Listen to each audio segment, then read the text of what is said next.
When I ask people the question what innovation is, typically I get the answer back, is something new, it's something really groundbreaking, it's something unheard of. But really, is innovation all about this? People often associate innovation and creativity with a really messy process. I'll illustrate today, actually, how messy it is. I've worked for 15 years in the business. I'll tell you a typical day. When I wake up in the morning, which is normally around 6 o'clock, I switch on my TV, I have breakfast, I go to work, I check my emails, I run through my emails, I reply, I sit down with my team, and I actually look for solutions. I look at a design brief, and I talk to my colleagues how we can solve certain problems, and how to meet the KPIs, how to meet the ROIs. At the end of the day, I go back home, I fall asleep,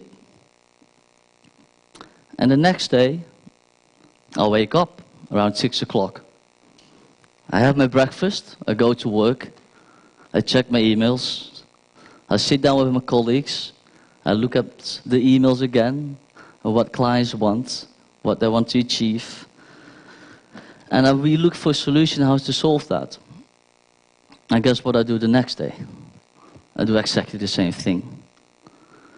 So by just telling you this, innovation, the way we use it in our business, is actually not as messy as people think it is.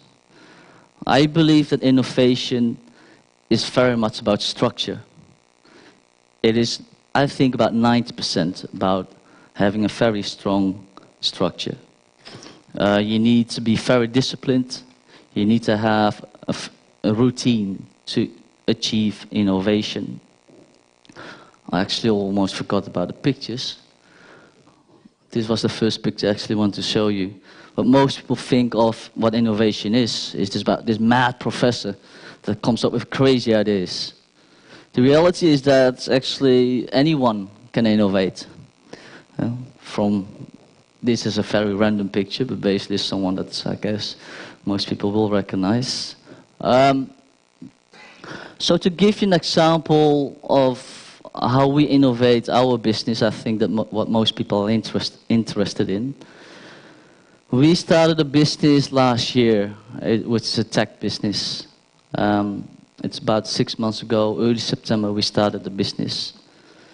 And typically when people in technology start about new ideas, they think they need big investments to pull it off. We actually refuse investments. We don't want to accept other people's money. The reason why we don't want to accept other people's money is because there is a lot of waste.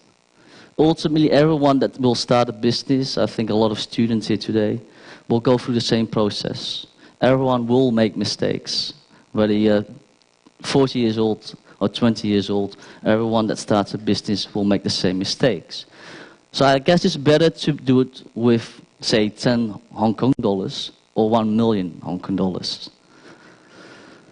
The other point of not accepting investments is that you need to learn about what is money, what is important, what is not important in your business. I guess for most people, probably can run a business if they don't have experience. You suddenly get 20 million US dollars. I think everything runs perfectly fine until 20 million runs out. Then suddenly you start to realize, holy moly, what happened? Is my business model well or doesn't work well? If it's your own money and every penny counts, you'll have to make sure that everything works, that you actually something that you develop, that there is actually market for it. So the first principle that we have as a business, we never accepted any investments as a tech business. The second thing that people, and if you go online, the people think of, I need a business plan. No, you get those beautiful reports with statistics, with numbers, with everything in there. We never started a business like that. Basically, what we just did, we just actually almost made a doodle. This is a random one, but we basically wrote down, okay, what do we want to achieve? What is our, let's say in the center you have your clients, you think about marketing, you think about sales. Fundamentally, it's the same as the previous one. But I think the difference with writing it down like this, whether you sit in the bar or you talk to friends, it's far more organic. I think the most important thing if you start your own business is that you start as soon as possible. Ultimately, you cannot foresee what's going to happen. But the best thing is to try it and to test it. We come across every month people with new business ideas, and they've got amazing business models, 20 pages long. And that on paper it looks perfectly fine, but once they start, they actually encounter the same problems as anyone else. So I think the great thing about being in Asia is that you actually can make a lot of mistakes. It's not going to cost the business. Sometimes the challenge in the US and Europe is that if you make one mistake, it's actually really expensive. In Asia, the biggest advantage is that it's relatively low cost to set up your own business. So what I recommend any entrepreneur in this room today, if you want to start your own business, write a few things down, don't spend too much on a business plan, and just test it. See if people actually want your products, if you can sell your products. The sooner you start, the better it is. The third thing is, and I don't know how many entrepreneurs there are in this room, is about growth. Traditionally, people look at, okay, let's say you start with 2 people, and you want to grow the business because you want to obviously earn more money. So automatically people think the more people we have, the more money we make. And actually, we have the opposite. We believe that in order to grow, we need to shrink. What that means is that we only have 3 guys in the team. We actually do not want to employ more than 3 people. So how are we going to make more money with 3 people? So instead of employing more people, we actually stopped taking projects. We actually raised the prices of our projects, but obviously there's a ceiling in terms of how much we can ask per hour, because there are competitors around us as well. So we actually looking at a different business model. In terms of the tech business that we are in, the great advantage is that there is a massive audience outside there. We don't actually own a physical shop. We can throw it online. To run a business online, you actually don't need that many people. Another thing is, if you employ people, you also need to invest in those people. You need to train them. You need to coach them. And before they actually can deliver money, you're actually 6 to 12 months further. And there's also a high risk that those people obviously will leave, so you have to retrain them again. So for us, we actually don't grow our business in terms of manpower. We're trying to make things more efficient. We're trying to think of a way, how can we create our own products and make more money out of that? This one here, don't listen, is actually, I was reading an article about, I think Apple as well, but there's a few other businesses, is that what I've learned in 15 years working with clients is when they tell you something, it does not necessarily mean they actually want that. Most clients have no clue what they actually want. It's not because they're stupid or they don't know what it is, but in most cases, especially with technology, unless people see it, they kind of know what they want.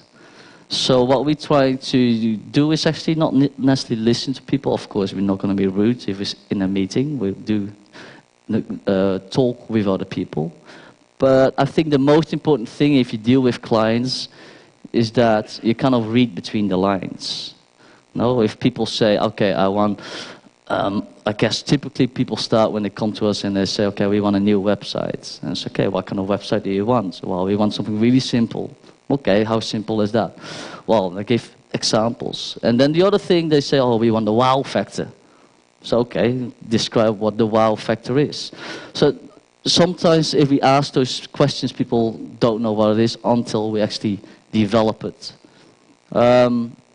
So typically, we receive design briefs, but what we notice from experience is that you actually have to go beyond what people tell you. You need to read between the lines, which is kind of people knowledge as well. I mean, if you look at Apple, has been mentioned a few times. If they would have listened to people and they would ask, what do you need in the next 10 years? No one would come up, I need an iPad. If they would have listened to the market, the iPad wouldn't exist. So in terms of to innovate, sometimes you need to understand the market very well and then interpret that for your clients. The last thing that we focus on, a principle that we have within the business, is that typically people expect a lot of choices. When we develop something for our clients, we actually only give one option.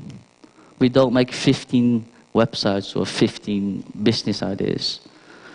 We normally come up with one. We believe that what we come up with as a consultancy is the right one for this particular client. This does not mean that we're not going to change it. But what it actually does is that we've tried this a few times where we would say make 5 or 6 options. What happens that people are going to combine those options into something else? And it does not necessarily mean it's a great thing. The more choice we give to people, the more confusing it is. So what we actually do is that we actually come up with one solution. And the reason why people probably come to our business is because we developed a particular style of design as well. So we actually only offer one, and with that we actually build something around that. They can say, okay, we want something bigger or smaller, purple or pink, and then we work with that. Hold on, I actually don't know how much time I have. So basically that is the 5 principles that we work with. The last thing is that instead of people think automatically about innovation, about thinking outside the box. And actually what we're trying to do is most innovation is actually really inside the box. I believe there is a lot to do without going beyond that square that you have. And a lot of things that actually go wrong is that people actually instantly go outside the box. They actually create products that people don't need. I believe that staying inside the box is not necessarily safe, but there is no point of creating something for people that they're not going to use, that they don't ask for. So next time, I guess, when you try to innovate, I would look around yourself first, what's available. If we look at the business model that we've built, the 5 principles I just explained we weren't looking for investments, we didn't really make a business plan as most people did. We tried to shrink to grow, we only give one option. Those things combined are actually not that special. Everyone has done that before. There's a lot of companies who have done that before. But I guess for us it works as a business. And that's what most innovations come from my experience, is that you don't need to reinvent the wheel to come up with something new. Normally, most successful businesses actually look around them very well. They listen to their clients, as actually I just said not to listen to a client, but it is important that you understand the environment, your competition. And if you understand how to combine something and make it very unique, then you can come up with something innovative as well. So instead of going straight outside of the box, next time I would just suggest stay inside the box. Thank you.